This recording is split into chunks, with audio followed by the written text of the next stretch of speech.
تو ذرا آگ تو جلا اور کوئی ایسا محل تو بنا کہ میں اوپر جا کے موسیٰ کے الہ کو دیکھ لوں. گویا یہ ہے جس طرح طنز اور وہ تانے دیا کرتا تھا. یہ وہ معاملات ہیں کہ جو اللہ سبحانہ و تعالی نے بیان فرمایا. اس کے بعد اللہ سبحانہ و تعالی نے فرمایا اللہ تعالی نے موسیٰ علیہ السلام کو محفوظ رکھا اور فرعون کو اس کی نافرمانی کی وجہ سے ہلاک کر دیا. پھر 5ویں رکوع کا آغاز ہوتا ہے. اللہ نے واضح کیا کہ یہ جو واقعات بیان کیے جا رہے ہیں یہ محمد رسول اللہ صلی اللہ علیہ وسلم کی رسالت و نبوت کا ثبوت ہے کہ جو اللہ پیش کر رہا ہے. آپ کی زندگی سے سینکڑوں سال پرانے یہ واقعات ہیں کہ جو بڑی نہیں ویسے ہی اللہ بیان کروا رہا ہے. یہ ثبوت ہے آپ کی رسالت کا کہ جو اللہ لوگوں کے سامنے واضح کر رہا ہے. لیکن مشرکین مکہ کی بے بنیاد حضور ہیں کہ جو پیش کیے جا رہے ہیں بے بنیاد قسم کی باتیں ہیں کہ جو یہ کرنے لگ جاتے تھے. 6 رکوع کا آغاز ہوتا ہے. اللہ تعالی نے بیان فرمایا الذین آتیناہم الکتاب, وہ لوگ کہ جن کو ہم نے کتاب عطا کی ہے, من قبلہ, اس قرآن سے پہلے, ہم بہ یؤمنون, وہ اس پر ایمان لاتے ہیں. وہ اہل ایمان کی کچھ تحسین اور ان کی کچھ بشارت بیان کی ہے. جو اس سے پہلے الہی کتاب کو ماننے والے تھے ان کے بارے میں اللہ نے بیان فرمایا کہ اگر وہ قرآن پر ایمان لے آئیں تو اللہ ان کو دوہرا اجر عطا فرمائے گا. گویا سابقہ کتابوں کو ماننے کا بھی اور اس قرآن کو ماننے کا بھی ان کی تحسین ہے کہ جو اللہ نے بیان فرمائی. مزید اللہ نے فرمایا کہ دیکھو کسی کو ہدایت صرف اللہ ہی دے سکتا ہے.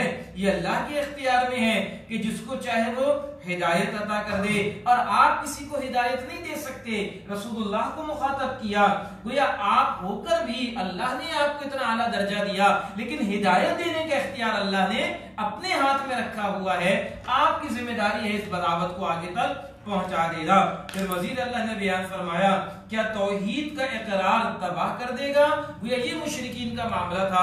اللہ نے یہاں پر بڑے دلسوز انداز سے بیان کیا ہے کہ تم معبودان باطلہ کو پکارتے ہو, اللہ کے سوا دوسرے لوگوں کو الہ بناتے ہو, تب اللہ تمہیں ہلاک نہیں کرتا ہے, تب تمہیں رزق بھی ملتا ہے, تب تم دنیا میں جیتے بھی ہو, تمہیں مال و دولت بھی ملتا ہے, تمہاری ضروریات بھی پوری ہوتی ہیں. تو کیا جب ایک اللہ کو تم مان لو گے تو کیا اللہ تمہیں ہلاک کر دے گا؟ کہ اللہ تمہارے روزے روک لے گا؟ کہ اللہ تمہارے پر سختی لے آئے گا؟ کیسی باتیں کہ جو تم کرتے ہو. آج یہی کیفیات ہوتی ہے نا کہ اگر ہم اللہ کی مان لیں تو معاش کے معاملات کیسے صحیح چلیں گے. شریعت میں تو بڑے سخت احکامات اللہ نے عطا کیے ہیں. اب اس کے مطابق اگر حرام سے اپنے آپ کو بچائیں گے تو تنگی ہے کہ جو شیطان دکھاتا ہے, اللہ کے احکامات پر عمل کریں گے تو دیگر مسائل ہیں کہ جو شیطان دکھاتا ہے. اللہ نے کہا جب نافرمانی کرتے تھے تو اللہ کھلاتا تھا, فرمانبرداری کرو گے تو کہ اللہ تمہیں چھوڑ دے گا. یہ وہ انداز ہے کہ جو اللہ نے اختیار کیا.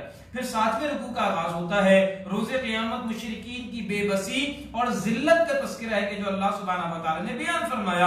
البتہ مشرکین کے لیے فلاح کا راستہ ہے کہ جو کھلا ہوا ہے, اور وہ کیا ہے کہ وہ سچی توبہ کر لیں, اللہ تمام سابقہ گناہوں کو معاف فرما دے گا. اس کے بعد اللہ نے بیان فرمایا یہ رات اور دن اللہ کی بہت بڑی نعمتیں ہیں, اس کے اوپر ذرا غور تو کرو. 8ویں رکوع کا آغاز ہوتا ہے. اب یہاں پر اللہ سبحانہ و تعالیٰ نے قارون کا تذکرہ ہے کہ جو بیان کیا ہے. یہ قارون کون تھا؟ یہ موسیٰ علیہ السلام کی قوم میں سے تھا. گویا بنی اسرائیل تھا, لیکن بنی اسرائیلی تھا, لیکن اللہ نے اس کو دولت عطا کی. اس کے مراسم فرعون اور اس کے دربار والوں کے ساتھ ہو گئے. ہر دور کے اندر ایسے لوگ ہوا کرتے ہیں کہ جو اپنی قوم سے بغاوت کرتے ہیں اور دشمن قوم سے مراد حاصل کرنے کے لیے ان کے ساتھ جا ملتے ہیں. اسی میں سے یہ قارون بھی تھا. اللہ سبحانہ و تعالیٰ نے قارون کو بے تحاشا دولت عطا کی تھی. اللہ نے یہاں پر اشارہ فرمایا کہ اس کے خزانوں کی کنجیاں صرف اتنی تھی کہ ایک بہت بڑا لشکر اس کنجیوں کو اٹھانے والا تھا. تو ذرا سوچیے اس کا خزانہ کتنا ہوگا. جب اس کا لشکر نکلتا تھا تو لوگ دیکھتے تھے اور عش عش کیا کرتے تھے. لیکن اللہ سبحانہ و تعالیٰ نے یہاں پر بیان فرمایا کہ دیکھو اگر اللہ تمہیں مال و دولت عطا کرے, گویا مالداروں کے لیے اللہ یہاں پر ہدایت دے رہا ہے, تو تمہیں کیا معاملات اختیار کرنے چاہیے. نمبر 1, وَابْتَغِي فِيمَا آتَاكَ اللَّهُ الدَّارَ الْآخِرَةَ, تلاش کرو اس میں سے جو کچھ تجھے دیا ہے اللہ نے, آخرت کا گھر. جو مال و دولت اللہ نے دی ہے اس سے آخرت کو سنوارنے کی